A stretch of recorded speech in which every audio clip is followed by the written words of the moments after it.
Hello friend, welcome back. स्वागत है आपका आपके अपने यूट्यूब चैनल पर। अगर आपने हमारे चैनल को अब तक सब्सक्राइब नहीं किया, चैनल को सब्सक्राइब कीजिए, साथ ही साथ बेल नोटिफिकेशन क्लिक कीजिए, जिससे जो भी लेटेस्ट इन्फॉर्मेशन अपडेट है और चैनल से संबंधित नोटिफिकेशन आपको टाइम टू टाइम मिलता रहे। इस वीडियो आपको बताऊंगा 23 अक्टूबर यानी कि मंडे का हमारा ओपनिंग स्ट्रेटजी किस तरीके से होना चाहिए, ट्रेड प्लान किस तरीके से होना चाहिए और ट्रेड टाइमिंग जो हमारा यूनिक कॉन्सेप्ट है उसके अकॉर्डिंग आपको किस तरीके से ट्रेड करना चाहिए। तो उम्मीद करूंगा कि वीडियो को आप बिना स्किप किए ध्यान से सुनेंगे और सभी जो भी मैं पॉइंट्स आपको बताऊंगा, डेटा बताऊंगा, उसको आप ध्यान से नोट करेंगे। फिर भी कोई भी अगर क्वेश्चन मन में आता है, कोई भी कन्फ्यूजन है या कोई डाउट है या कोई फीडबैक आप देना चाहते हैं हमें, तो कमेंट करके आप मुझे बता सकते हैं। पर्सनल अगर आपकी कोई क्वेरी है, ऐसी क्वेरी जो पब्लिक प्लेटफॉर्म पर आप शेयर नहीं कर सकते, तो ऐसी क्वेरी को आप मुझे व्हाट्सएप भी पर्सनली कर सकते हैं। जब भी मुझे प्रॉपर टाइम मिलेगा मैं कोशिश करूँगा कि सभी की सभी क्वेरी का रिप्लाई कोशिश करूँगा, लेकिन एक साथ में सभी क्वेरी का रिप्लाई करना पॉसिबल नहीं हो पाता है प्रैक्टिकली, तो थोड़ा बहुत टाइम जरूर लग सकता है। लेकिन उम्मीद यही रहेगी कि आपके जो भी क्वेश्चन आएंगे वो जेन्युइन क्वेश्चन होंगे और मुझे भी अच्छा लगेगा कि आपके क्वेश्चन का मैं आंसर कर पाऊँ। ठीक है, तो इस वीडियो में हमारे 5 पॉइंट रहेंगे मेन। सबसे पहला जो डिस्कशन का पॉइंट रहेगा वो रहेगा मार्केट का राउंड अप, यानी कि फ्राइडे को मार्केट किस तरीके से बिहेव किया, किस तरीके से हमारी स्ट्रेटजी थी, किस तरीके से मार्केट ने रिएक्शन किया। उसके बाद हमारा रहेगा ओपनिंग स्ट्रेटजी मंडे के लिए हमारी क्या होनी चाहिए। थर्ड नंबर का हमारा डिस्कशन का पॉइंट रहेगा ट्रेडिंग स्ट्रेटजी क्या होनी चाहिए। फोर्थ नंबर का पॉइंट हमारा रहेगा ट्रेड टाइमिंग, जो हमारा यूनिक कॉन्सेप्ट है उसके अकॉर्डिंग मार्केट में आपको किस तरीके से काम करना चाहिए। और फिफ्थ नंबर का अपना कंक्लूजन रहेगा कि मंडे को किस तरीके से मार्केट में मूव हो सकता है। ठीक है, तो अगर हम फ्राइडे का सेशन का देखें राउंड अप, तो निफ्टी हो, चाहे बैंक निफ्टी हो, चाहे फाइनेंशियल निफ्टी हो, तीनों के तीनों इंडाइसेस में हमको नेगेटिव साइड का ही ट्रेंड देखने को मिला। ठीक है, क्लोजिंग बेसिस पर भी बात करें तो निफ्टी की क्लोजिंग भी खराबी आई है, एक तरह से 19,600 के नीचे देखने को मिली है। बैंक निफ्टी की क्लोजिंग भी 44,000 के नीचे देखने को मिली है। तो क्लोजिंग बेसिस पर देखें तो क्लोजिंग बेसिस पर निफ्टी और बैंक निफ्टी की क्लोजिंग काफ़ी ज़्यादा खराब मानी जाएगी। और ज़्यादातर जो इंडाइसेस हैं सभी ने नेगेटिव साइड में ही कंट्रीब्यूशन दिया है, जिसमें से एफएमसीजी सेक्टर का, आईटीसी और हिंदुस्तान यूनिलीवर का भी रिजल्ट आए थे, हैवेल्स का रिजल्ट आया था। तो एक्सपेक्टेशन के अकॉर्डिंग नहीं रिजल्ट थे, तो उनको भी मार्केट ने पनिश किया और उनमें भी हमको नेगेटिव साइड का मूव देखने को मिला। तो ज़्यादातर मतलब सेक्टोरल इंडाइसेस में नेगेटिव साइड का ही रुझान देखने को मिला फ्राइडे को। और जो हमारा एस्ट्रोलॉजिकली प्रोडिक्शन भी था, फ्राइडे का नेगेटिव साइड का हमारा मूव का प्रेडिक्शन था, तो जो हमारा प्रेडिक्शन था उसी के हिसाब से ही मार्केट ने रिएक्ट किया। ठीक है, उसी के हिसाब से मार्केट ने रिवॉर्ड किया।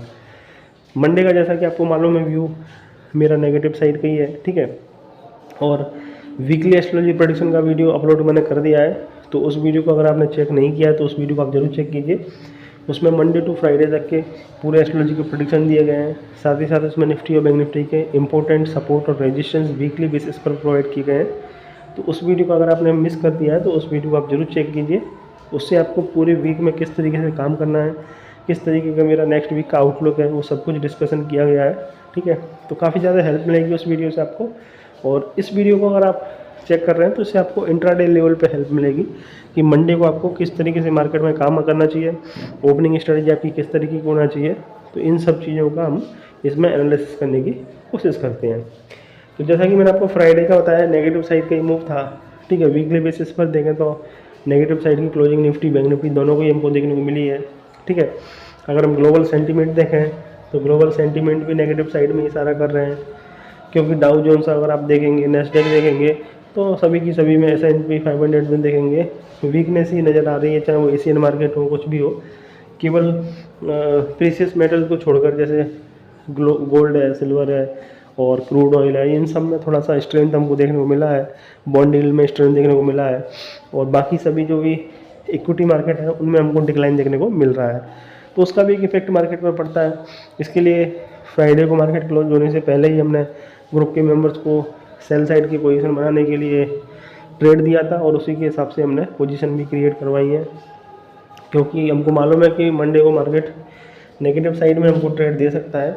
ठीक है, तो कैरी फॉरवर्ड जो भी पोजीशन है उसमें काफ़ी अच्छा प्रॉफिट हमको ओपनिंग के बाद या ओपनिंग में ही हमको मिलने की कोशिश संभावना रहेगी। ठीक है, बाकी ट्यूसडे का जैसा कि आपको मालूम है दशहरा की वजह से मार्केट का हॉलीडे है, तो जो भी निफ्टी फाइनेंशियल का वीकली एक्सपायरी, जो भी मंथली एक्सपायरी है, वो मंडे को ही हो जाएगा। बाकी निफ्टी और बैंक निफ्टी का जो मंथली एक्सपायरी है वो थर्सडे को होगा, तो उसका भी एक इम्पैक्ट हमको मंडे को देखने को मिलेगा। तो सीवियर फॉल भी हो सकता है अगर 19,500 के नीचे हम सस्टेन करने लगते हैं कुछ टाइम के लिए, स्पेशली 19,480 के नीचे अगर सस्टेन करेंगे तो काफ़ी ज़्यादा सीवियर फॉल हमको निफ्टी में भी देखने को मिल सकता है। तो अपना मार्केट का राउंड अप हो गया। फ्राइडे को मार्केट ने किस तरीके से बिहेव किया उसका मैंने एक छोटा सा डिस्क्रिप्शन आपको मैं समझा दिया।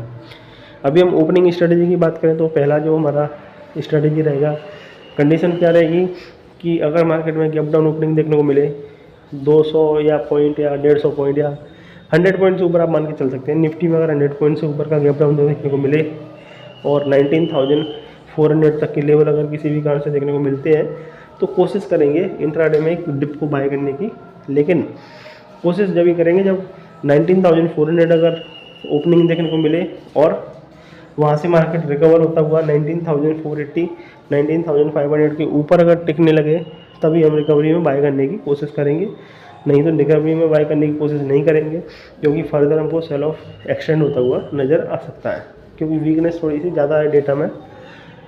ठीक है, ये तो बात हो गई हमारी गैप डाउन ओपनिंग की।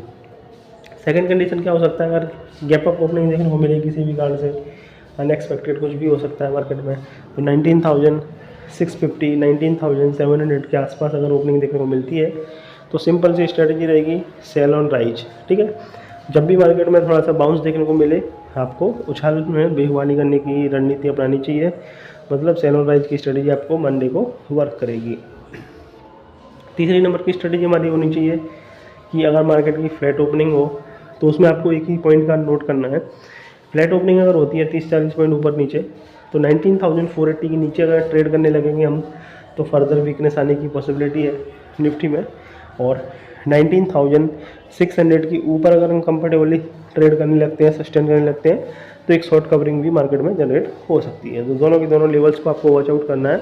अगर हमको फ्लैट ओपनिंग देखने को मिले 20, 25, 30 पॉइंट के आसपास अगर अप डाउन देखने को मिलता है मंडे को, तब आपकी पॉसिबिलिटी ऐसी बन रही है। ठीक है, फिर हमारी बैंक निफ्टी की बात करूँ, बैंक निफ्टी में 44,450 44,500 इस लेवल के नीचे अगर ओपनिंग देखने को मिले और इस लेवल के नीचे मार्केट सस्टेन करने लगे बैंक निफ्टी में तो 44,200 तक के लेवल इंट्राडे लेवल पे हमको देखने को मिल सकते हैं।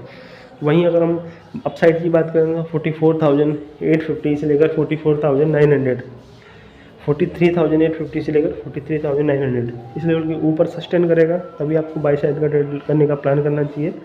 जब तक आपको बाई साइड की पोजीशन बैंक निफ्टी में नहीं बनानी है, इसी पे आपको ध्यान रखना है।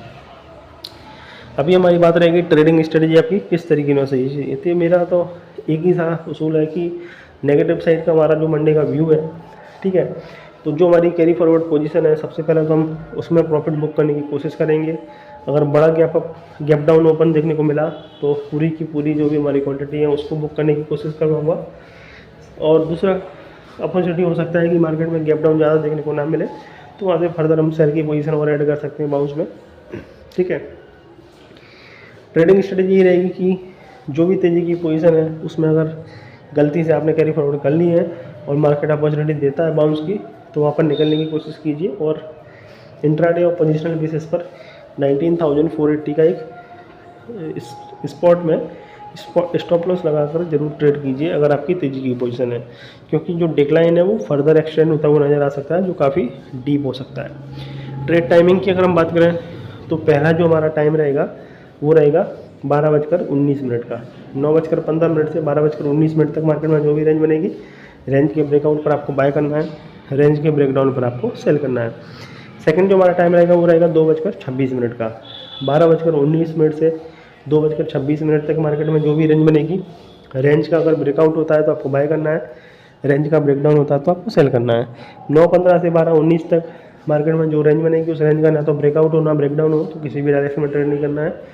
सेकंड कंडीशन 12:19 से 2:26 तक मार्केट में जो रेंज बनेगी उस रेंज का ना तो ब्रेकआउट हो ना उस रेंज का ब्रेकडाउन हो तो भी आपको किसी भी डायरेक्शन में ट्रेड करने की ज़रूरत नहीं है, इस चीज़ का आपको ध्यान रखना है। कंक्लूजन की बात करूँ तो मंडे को नेगेटिव साइड का अगर मूव मिलता है तो पुट ऑप्शन बाय करने की कोशिश करेंगे, कोई भी उछाल आता है तो उसमें बिकवाली करने की कोशिश करेंगे। ठीक है, और सपोर्ट लेवल के आसपास आएगा तब भी हमको वेट करना है कि वहाँ पर टिक रहा है मार्केट नहीं टिक रहा, केवल एक ही कंडीशन में बाय करेंगे। निफ्टी में 19,600 के ऊपर अगर कंफर्टेबली सस्टेन होने लगता है तब बाय करेंगे, या फिर बैंक निफ्टी में 43,900 के ऊपर सस्टेन करेगा तब बाय करेंगे। अगर आपको वीडियो पसंद आया हो और आप चाहते हैं कि इस तरीके की वीडियो और रिकॉर्ड करूँ तो इस वीडियो को लाइक कर सकते हैं। अपने दोस्तों के साथ, अपने परिवारजनों के साथ वीडियो जरूर शेयर कर सकते हैं। कोई भी क्वेश्चन है, कन्फ्यूजन है, डाउट है, कमेंट कीजिए। पर्सनल क्वेश्चन है व्हाट्सअप कीजिए।